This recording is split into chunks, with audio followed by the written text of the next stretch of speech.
Bonsoir à vous, frères et sœurs bien-aimés dans le Christ.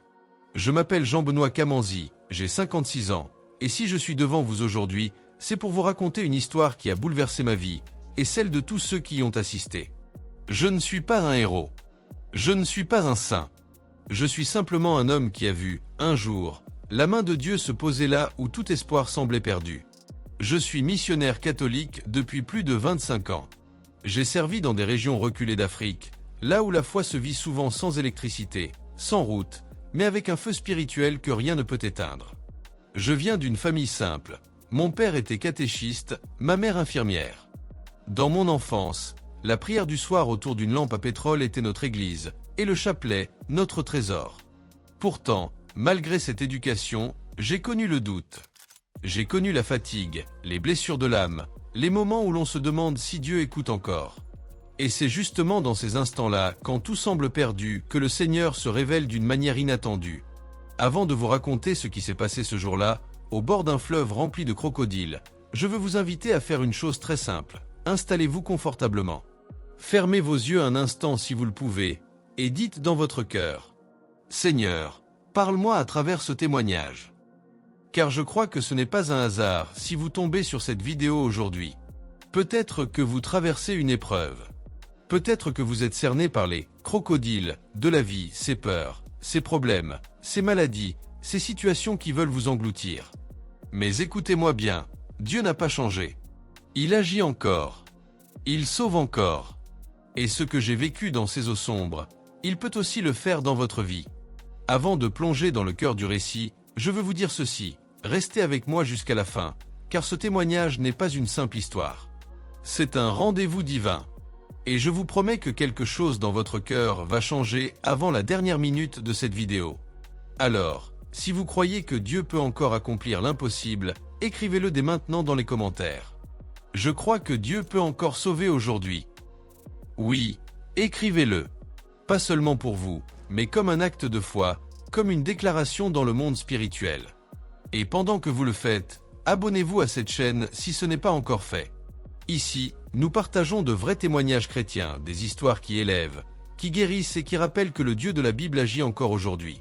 Activez la cloche, partagez cette vidéo à une personne qui traverse une épreuve, une maladie, un combat ou un désert spirituel. Ce simple partage peut être l'instrument d'un miracle. Et dites-nous aussi dans les commentaires, de quel pays ou de quelle ville vous nous regardez. Parce que chaque fois que nous lisons vos lieux, vos nations, vos villages, nous prions pour vous. Oui, nous faisons monter une prière pour chaque âme qui écoute ces témoignages. Je ne suis pas venu vous raconter une belle histoire. Je suis venu témoigner. Et dans ce mot « témoigner », il y a une force. C'est un acte de foi, une manière de dire « j'ai vu et je ne peux pas me taire ». J'ai vu Dieu agir là où tout semblait perdu. J'ai vu les eaux s'ouvrir alors que la mort rôdait. J'ai vu la peur devenir louange. Et je vous le dis de tout mon cœur, si Dieu a pu faire cela pour moi, il peut le faire pour vous. Tout a commencé un soir, dans une petite mission catholique à la lisière d'une forêt africaine. Le vent soufflait fort, et la pluie tombait à torrents. Je priais seul dans la petite chapelle, les genoux sur le sol en terre battue. Je demandais à Dieu pourquoi, après tant d'années de service, je ressentais encore cette solitude intérieure. C'est alors que, dans le silence, j'ai entendu une phrase dans mon cœur. « Je t'enverrai là où personne ne veut aller ». Ces mots m'ont saisi. Il n'était pas un son extérieur, mais une voix intérieure, paisible et puissante à la fois. Quelques semaines plus tard, l'évêque de la région m'appela pour une mission. Un village isolé, nommé Ngoma, situé au bord d'un grand fleuve réputé pour ses crocodiles.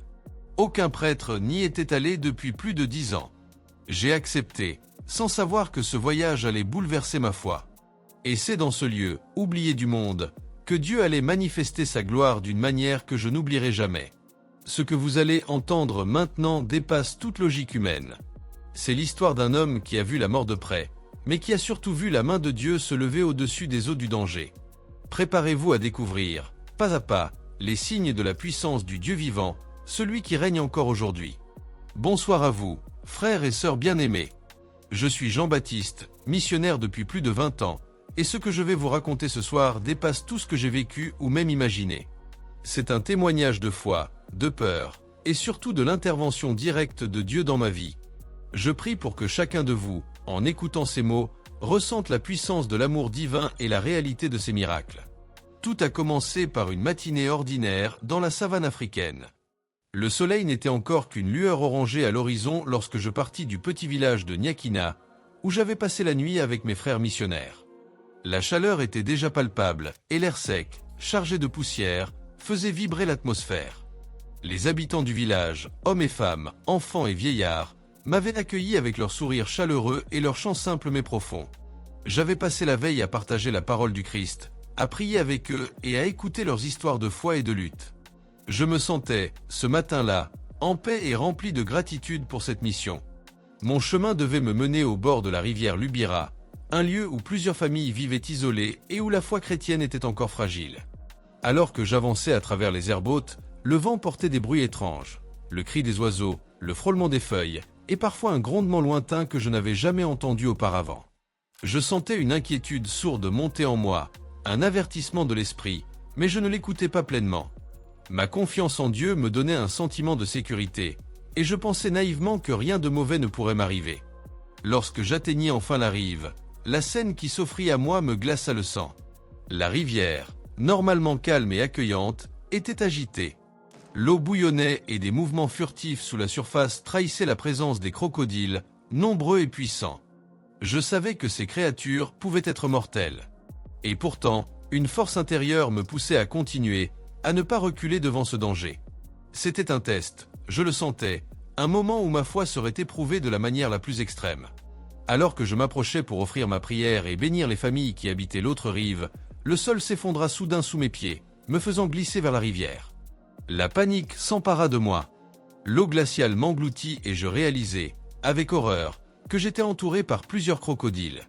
Leurs yeux brillants fixaient ma présence, et leurs mâchoires menaçantes s'ouvraient et se refermaient dans un cliquetis terrifiant. J'étais seul, sans armes, sans espoir humain immédiat de secours. Ma vie tenait dans un fil ténu. Je tombai à genoux dans l'eau, les mains levées, et commençai à prier avec une intensité que je n'avais jamais connue auparavant. Seigneur Jésus-Christ, Fils du Dieu vivant, sauve ton serviteur. Protège-moi de ces créatures, fais que je ne tombe pas ici, dans ce lieu de mort. Mon cœur battait à tout rompre, chaque battement un cri de détresse et d'espérance. L'eau glaciale m'assaillait, mais ma prière devenait un bouclier invisible. Les crocodiles s'approchaient, lentement mais sûrement. Je sentais leur souffle sur ma peau, leurs écailles glissantes, leur queue lourde qui agitait l'eau en vagues menaçantes. Et dans cette situation de danger absolu, quelque chose d'étrange se produisit. Un silence étrange descendit sur la rivière, comme si le monde retenait son souffle. Les oiseaux cessèrent de chanter, le vent tomba, et le clapotis de l'eau semblait suspendu. J'eus alors une vision. Une lumière douce et éclatante apparut devant moi, flottant au-dessus de l'eau. Elle n'était pas de ce monde, et pourtant elle était si réelle que je pouvais la sentir sur ma peau, dans mes poumons, dans chaque fibre de mon être. Au centre de cette lumière se tenait une figure, lumineuse et majestueuse, mais d'une douceur infinie. C'était la Vierge Marie. Ses yeux brillaient d'un amour insondable, et sa voix, lorsqu'elle me parla, résonna directement dans mon âme. « Mon fils, aie confiance. Lève-toi et ne crains rien. » À ce moment, je sentis une paix qui dépassait toute compréhension humaine. La peur qui me paralysait s'évapora comme la brume du matin. Les crocodiles, pourtant si proches, semblaient figés, comme tétanisés par cette présence divine. Je tombai à genoux une seconde fois, mais cette fois dans l'humilité et la gratitude, et non dans la terreur. Sainte Mère, aidez-moi, guidez-moi vers la sécurité, que je puisse témoigner de votre gloire. Les mots s'échappaient de ma bouche avec une force nouvelle, une foi renouvelée, et la lumière devint plus intense, enveloppant toute la rivière. Je sentis une chaleur réconfortante monter de l'eau, un souffle invisible qui repoussait lentement les crocodiles. Ils s'éloignaient, pas par peur de moi, mais comme si une force plus puissante que les retenait. À ce moment précis, je compris que Dieu lui-même était intervenu. J'avais prié des centaines de fois dans ma vie, mais jamais je n'avais senti une réponse si immédiate, si palpable. Mon corps entier vibrait de reconnaissance et d'émerveillement. Et puis, comme guidé par une main invisible, je me levai de l'eau, chaque pas plus sûr que le précédent. La lumière m'accompagna jusqu'à la rive opposée, où la terre ferme me reçut enfin. Mes jambes tremblaient, mon cœur battait encore violemment, mais j'étais vivant. Les crocodiles, eux, étaient retournés à leur rivière, comme si rien ne s'était passé. Je m'agenouillai à nouveau, cette fois pour remercier Dieu. Je sentis les larmes couler sur mes joues. Seigneur, merci pour votre protection. Merci pour votre amour. Merci pour ce miracle qui dépasse tout ce que je pouvais imaginer. Je sentis alors une présence douce à mes côtés, un souffle léger, et la voix de Marie résonna encore une fois. « Va, mon fils, et raconte ce que tu as vu. Que tous sachent que Dieu est vivant et qu'il écoute la prière sincère. » Je restai là plusieurs minutes, incapable de bouger, absorbé par la réalité du miracle. Chaque sensation, chaque bruit, chaque rayon de soleil semblait maintenant empreint de divinité. La rivière n'était plus un lieu de peur, mais un témoignage vivant de la puissance de la prière et de l'intervention divine. Je savais que cette expérience changerait ma vie pour toujours et que je devais la partager avec le monde entier. Quand je repris enfin mon chemin vers le village, mon esprit était en ébullition. Je voyais la main de Dieu dans chaque arbre, chaque souffle de vent, chaque animal. Ma foi, qui avait toujours été profonde, venait de se transformer en une certitude vivante, tangible, indestructible. Je savais que je ne pourrais plus jamais douter de l'amour de Dieu ou de la réalité des miracles. Et tandis que je marchais, je récitais des prières, remerciant pour chaque instant, chaque souffle, chaque pas. En racontant cette histoire, je me rends compte que ce que j'ai vécu n'est pas seulement un événement extraordinaire dans la savane, mais un symbole pour chacun de nous. Peu importe les dangers, les épreuves, les moments où nous sentons que tout est perdu, Dieu est toujours là, prêt à intervenir, à nous sauver, à nous guider. Mon témoignage n'est pas seulement celui d'un missionnaire face aux crocodiles, mais celui de chaque chrétien confronté aux épreuves de la vie. La foi véritable ouvre la porte au miracle. Ainsi se termine ce premier segment de mon témoignage. La rivière, les crocodiles, la lumière divine et l'intervention de Marie resteront à jamais gravés dans ma mémoire.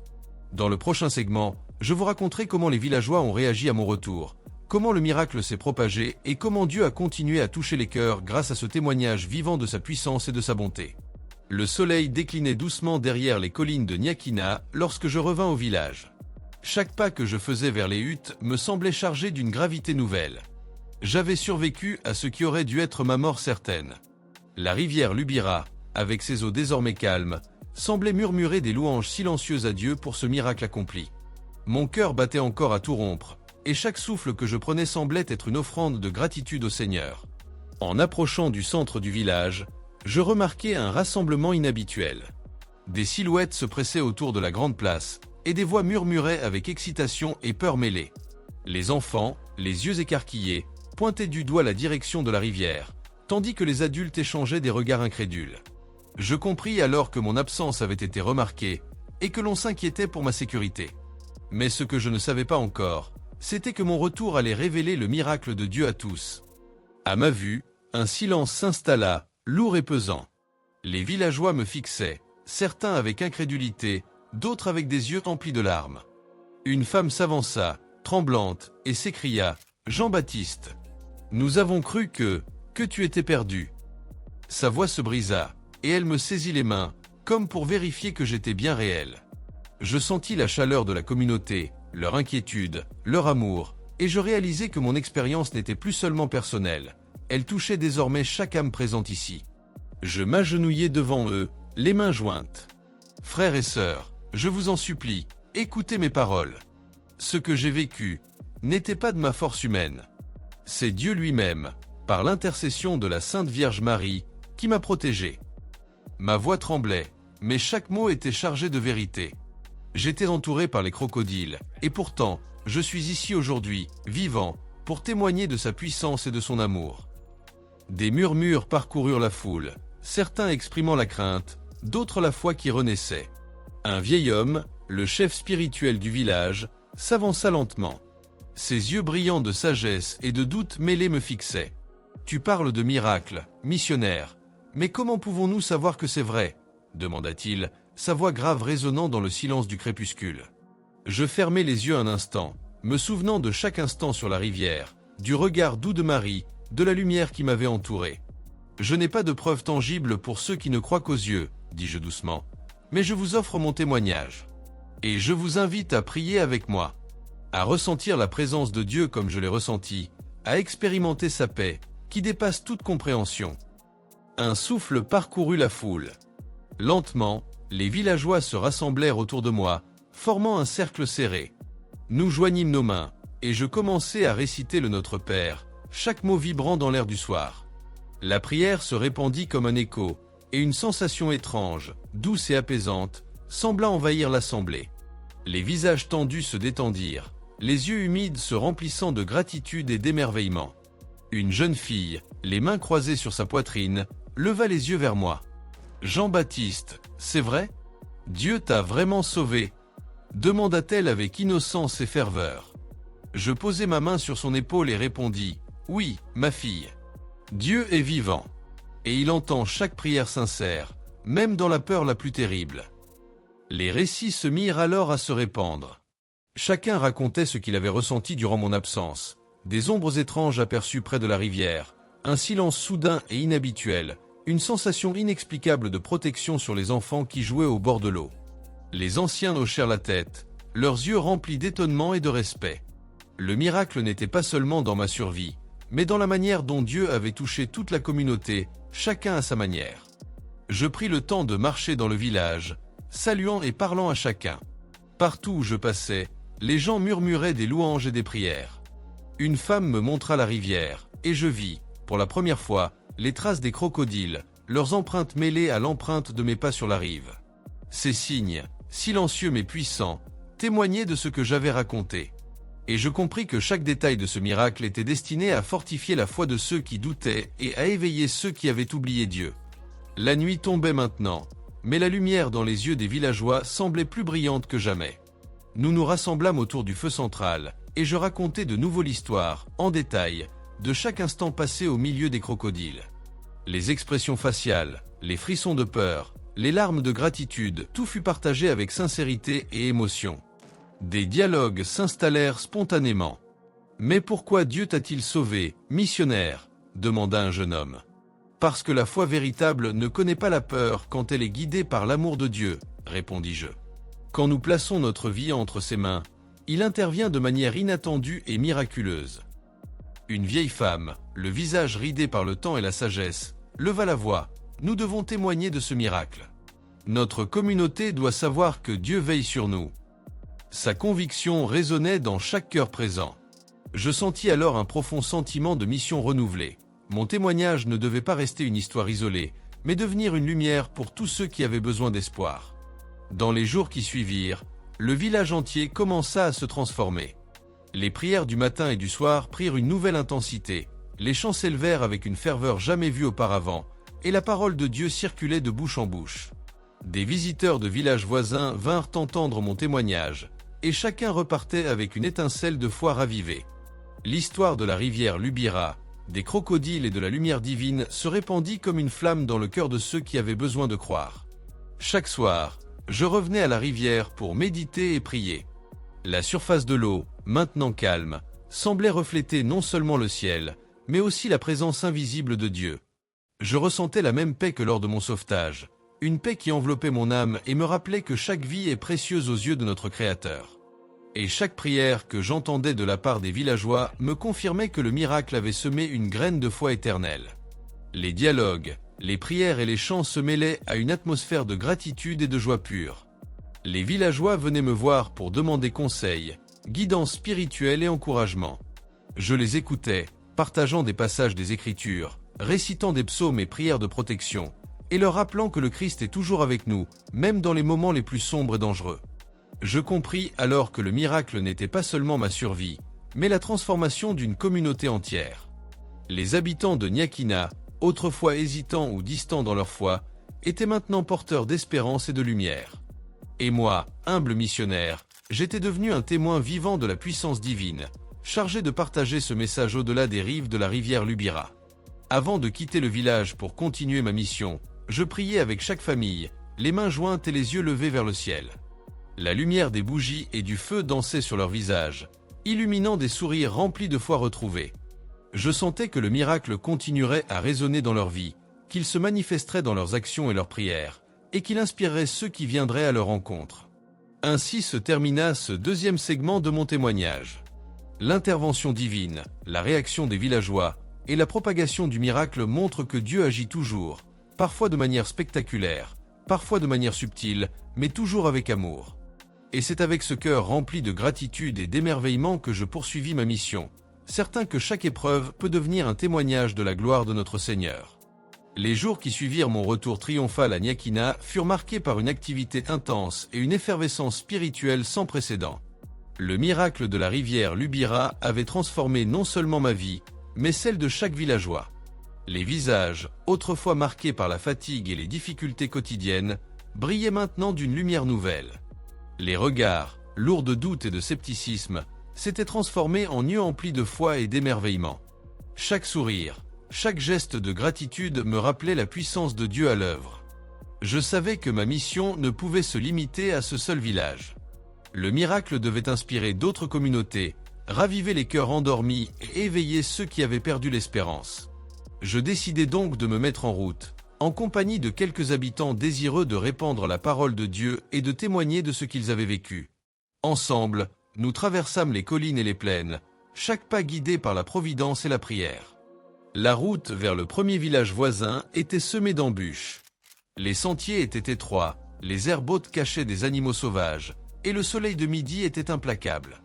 Cependant, une conviction intérieure me poussait en avant. « Seigneur, conduis mes pas et fais de moi un instrument de ton miracle », priai-je à voix basse. Les habitants qui m'accompagnaient murmuraient leurs propres prières, et je sentais l'énergie collective d'une foi renouvelée qui nous portait plus loin que nos forces humaines. Lorsque nous atteignîmes le village de Mbal, la nouvelle de mon retour et du miracle s'était déjà répandue. Les villageois nous attendaient, certains sceptiques, d'autres remplis d'anticipation.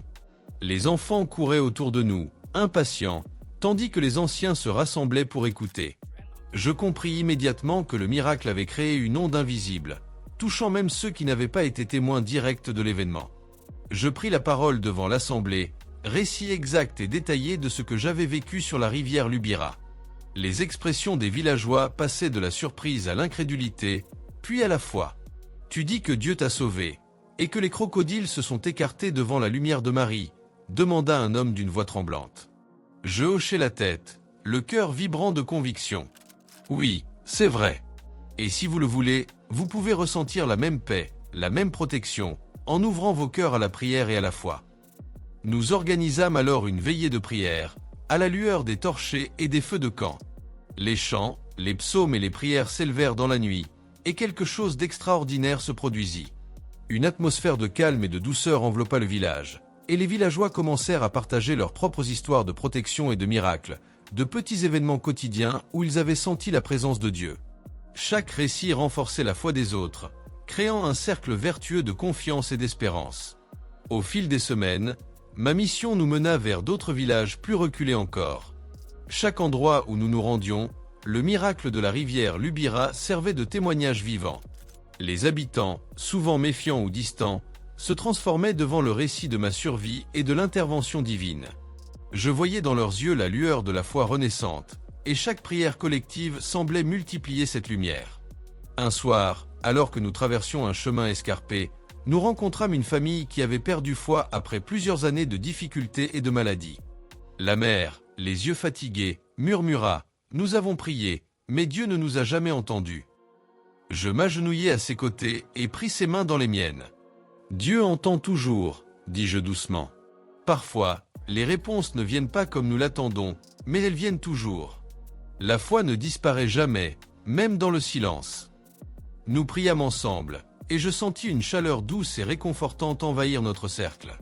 Les enfants commencèrent à sourire timidement, et pour la première fois depuis des années, cette famille ressentit l'espoir renaître dans leur foyer. Chaque village visité laissait derrière lui des traces de cette foi renouvelée, des pierres gravées de prières, des croix dressées sur des collines, des chants et des psaumes qui résonnaient jusque dans les vallées. Je compris alors que mon expérience n'était pas seulement un miracle personnel, mais un catalyseur pour un mouvement de foi vivante, capable de transformer des communautés entières. La nuit, je méditais souvent sur ce que nous avions accompli. Je récitais le rosaire, les mains jointes, les yeux levés vers les étoiles. Chaque étoile me rappelait la présence constante de Dieu, et je sentais sa lumière guider mes pas. Je priais pour la protection des villages que nous avions visités, pour la guérison des cœurs brisés, et pour que chaque personne touchée par le miracle devienne un témoignage vivant de l'amour divin. Un incident marquant se produisit à mi-chemin de notre mission. Alors que nous traversions une rivière plus large et plus agitée que la Lubira, un jeune garçon glissa et tomba dans l'eau. La panique s'empara de tous, mais je me souvins immédiatement de ce que j'avais vécu et de la puissance de la foi. Je levai les mains et priai avec intensité. « Seigneur Jésus, protège ton enfant. Montre-lui que ton amour est plus fort que toute peur, plus fort que toute mort. » À l'instant même, le courant sembla ralentir, et le garçon fut porté jusqu'à la rive par un groupe de villageois qui avaient ressenti une force invisible les guidant. Les cris de joie et les larmes de gratitude confirmèrent une fois de plus que Dieu agit toujours, même à travers des épreuves terrifiantes. La propagation de ce miracle ne se limitait pas à ma présence physique. Des lettres et des messagers racontaient l'histoire. Des familles de villages lointains arrivaient pour entendre le récit de ma survie, et la nouvelle circulait rapidement. Partout où j'allais, des vies étaient transformées, des cœurs brisés guéris, des âmes perdues retrouvant le chemin de Dieu. Je réalisais que ce que j'avais vécu sur la rivière Lubira était un symbole. Même face à l'impossible, Dieu est toujours à l'œuvre, préparant des miracles pour ceux qui croient et persistent dans la prière. Un soir, alors que nous campions dans une vallée entourée de collines, un ancien, respecté pour sa sagesse et sa connaissance des traditions locales, s'approcha de moi. Ses yeux brillaient d'émotion. « Jean-Baptiste, nous avons vu notre peuple changer. Nous avons vu la peur se transformer en foi. Ce que tu nous as raconté, ce n'est pas seulement un miracle. C'est un enseignement vivant. » Je baissai la tête humblement, conscient que tout ce que nous avions accompli n'était pas grâce à mes forces humaines, mais à l'intervention divine. Je leur parlais alors des Écritures, des psaumes de protection et des paroles du Christ. Nous récitâmes ensemble le psaume 91, celui qui promet la protection de Dieu contre tout danger. Celui qui habite sous l'abri du Très-Haut repose à l'ombre du Tout-Puissant.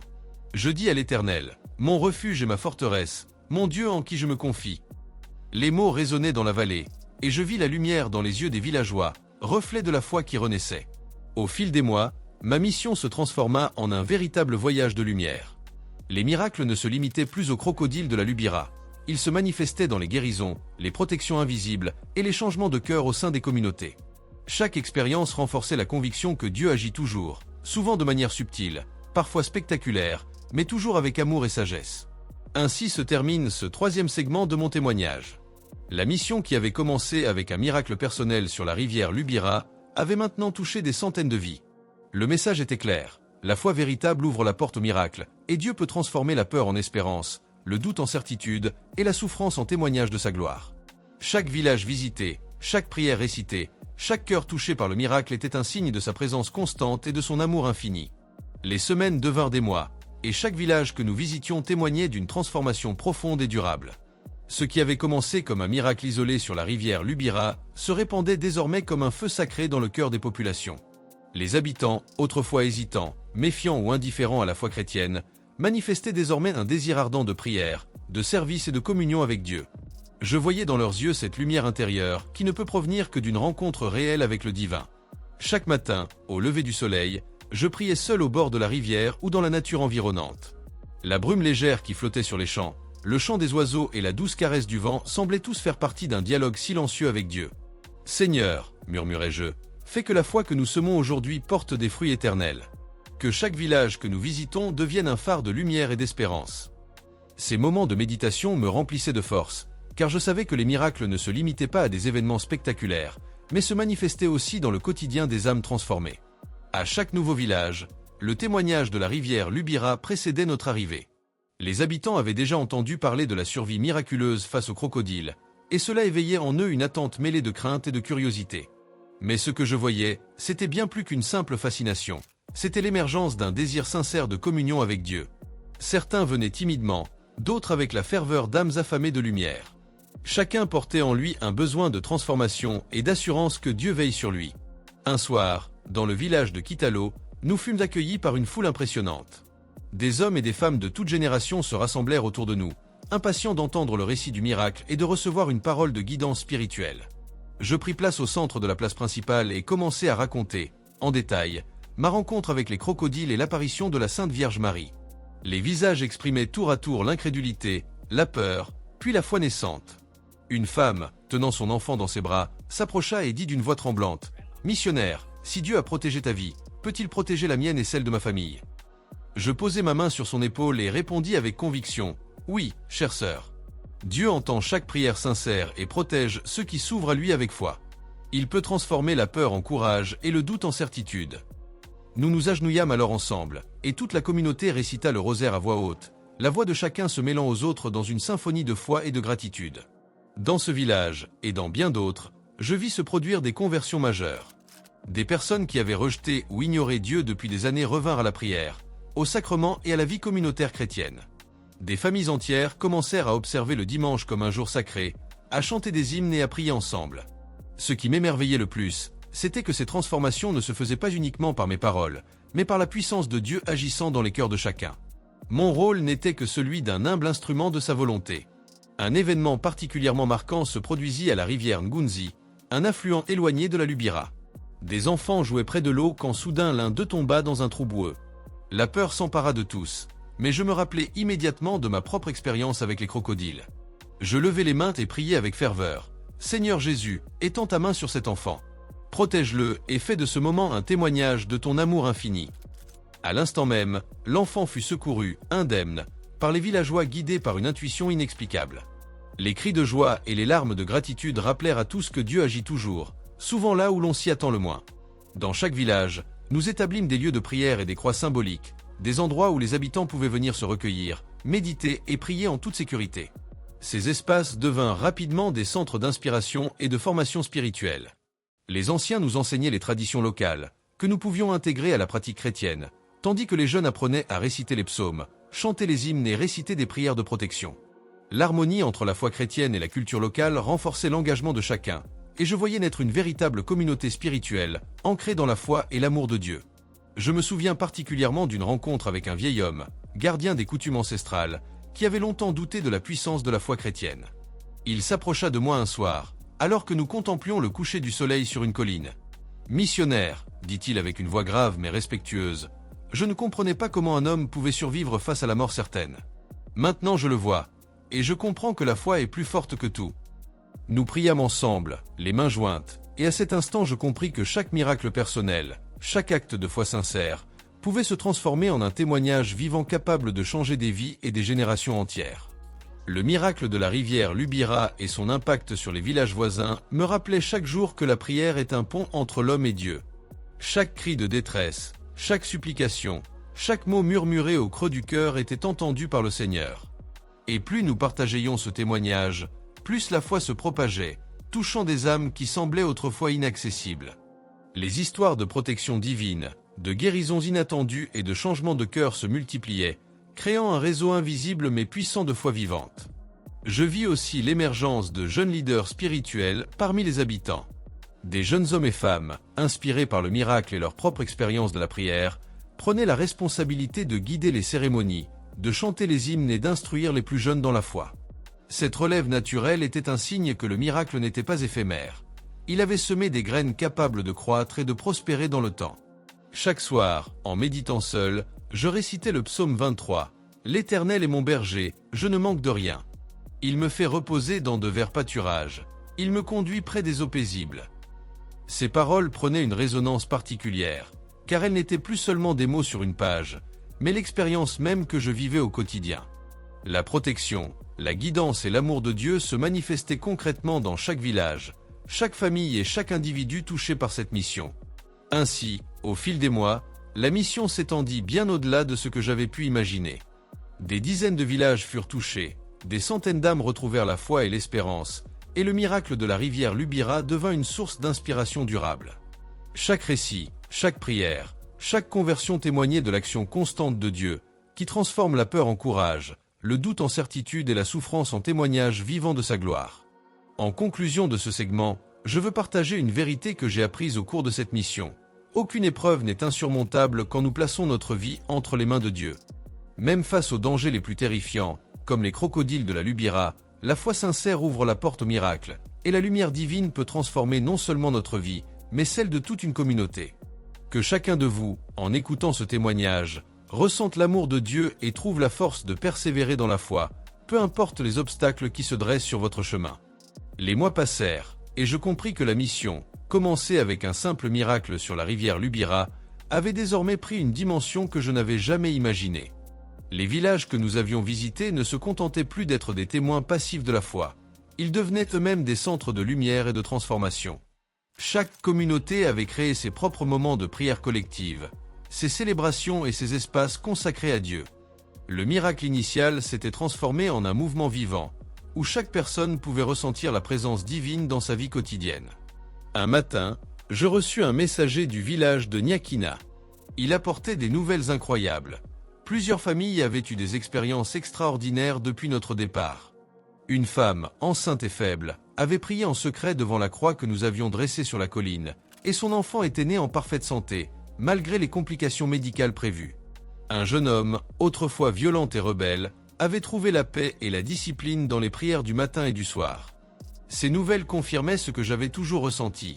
La foi véritable produit des miracles invisibles autant que visibles. En route vers les villages touchés, je fus accueilli comme un frère retrouvé, un témoin vivant de la puissance divine. Les habitants partageaient leurs récits avec ferveur et gratitude.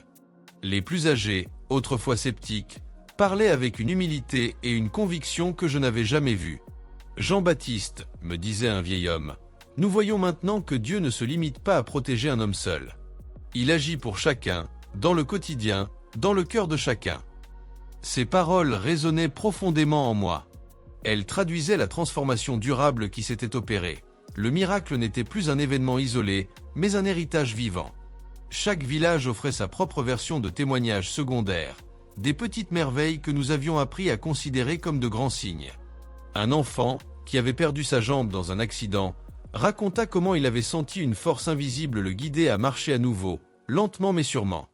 Une famille racontait que leur récolte, promise à la famine, avait été miraculeusement abondante après des prières collectives. Tous ces événements, petits ou grands, faisaient partie du même mouvement. La foi transformait la réalité, rendait tangible l'amour de Dieu dans la vie des hommes. La nuit, je méditais souvent seul, regardant les étoiles. Je récitais le psaume 121. Je lève mes yeux vers les montagnes. D'où me viendra le secours? Le secours me vient de l'Éternel, qui a fait le ciel et la terre. Chaque mot prenait une profondeur nouvelle, car il n'était plus seulement un verset. C'était une expérience vécue, une confirmation que Dieu entend toutes les prières, protège tous ceux qui s'ouvrent à lui et guide chaque pas dans la vie. Dans le village de Mbal, une veillée spéciale fut organisée en mon honneur. Les villageois voulaient célébrer non seulement le miracle, mais aussi l'impact durable sur leur vie. Les chants, les psaumes et les prières résonnaient dans toute la vallée, créant une atmosphère de pure lumière et de gratitude. Les visages brillaient sous la lueur des torchers, les yeux remplis de larmes et de reconnaissance.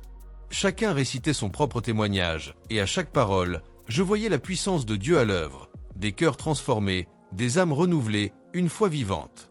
Un soir, un jeune garçon s'approcha timidement. « Jean-Baptiste, murmura-t-il, je veux être comme vous.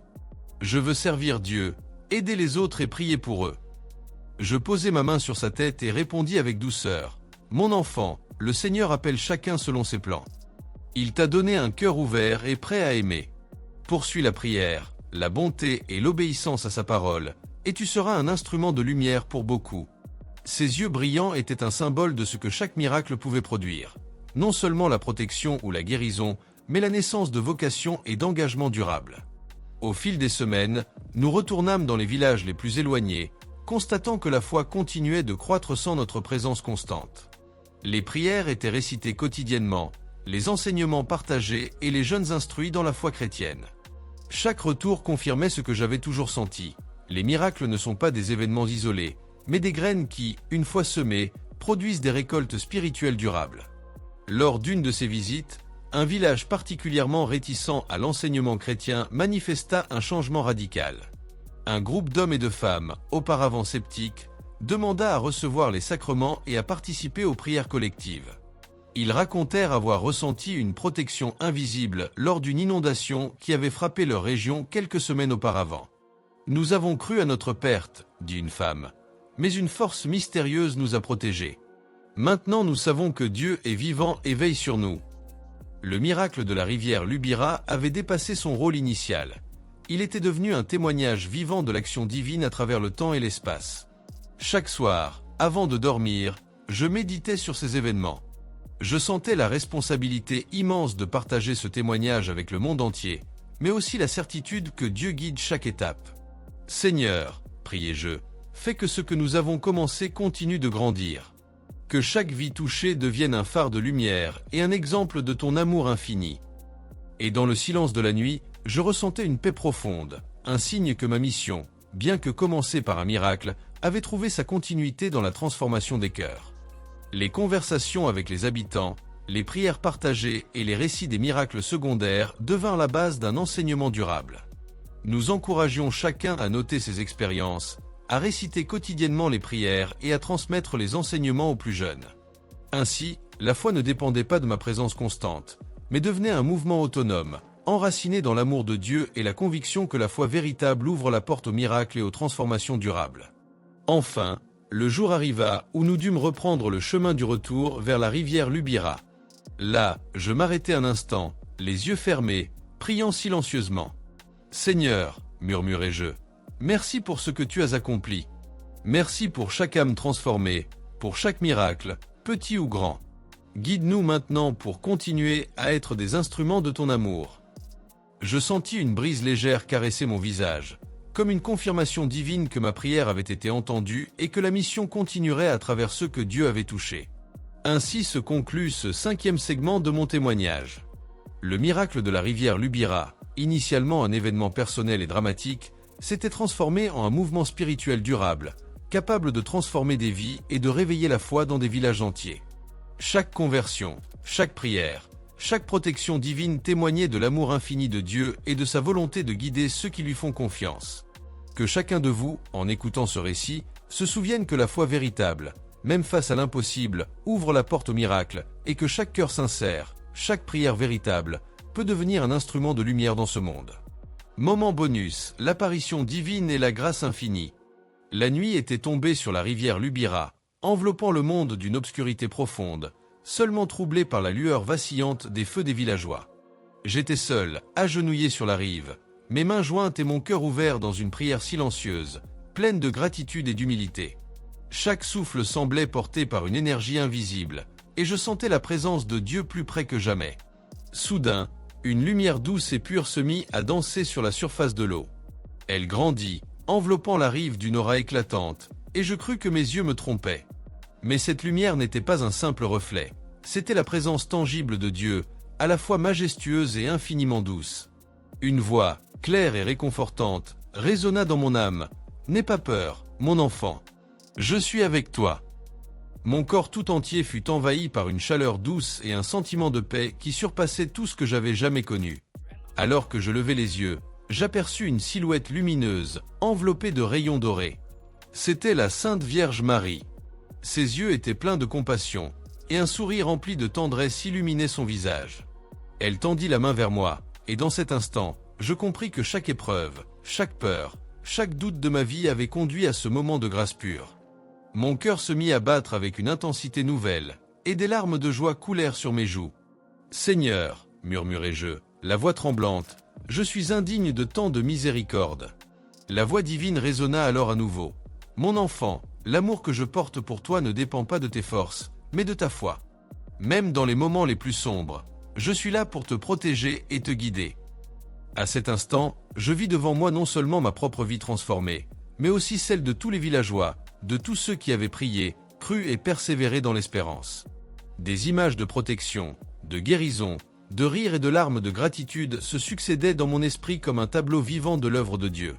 J'entendis des voix, celles de mes frères et sœurs du village, récitant les prières avec ferveur, et je compris que le miracle n'était pas seulement une question de survie, mais de foi partagée, d'âme touchée et de cœur éveillé à l'amour infini du Seigneur. Alors que la lumière commençait à se dissiper, je sentis une force nouvelle en moi, une mission renouvelée, une conviction que je devais partager ce témoignage pour que d'autres connaissent la puissance de Dieu. La rivière Lubira, désormais paisible et silencieuse, semblait murmurer un dernier message. « Va, mon enfant, et sois le témoin de mon amour éternel. » Je tombai à genoux, les mains levées vers le ciel, et je récitai une prière qui était à la fois une louange, un acte de gratitude et un engagement. « Seigneur, que ma vie serve toujours ton œuvre.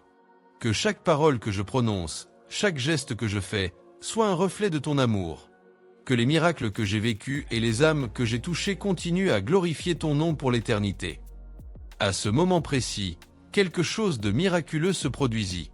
Une douce brise se leva, caressant mon visage, portant avec elle le parfum de fleurs inconnues, comme un symbole que la grâce divine dépasse toute compréhension humaine.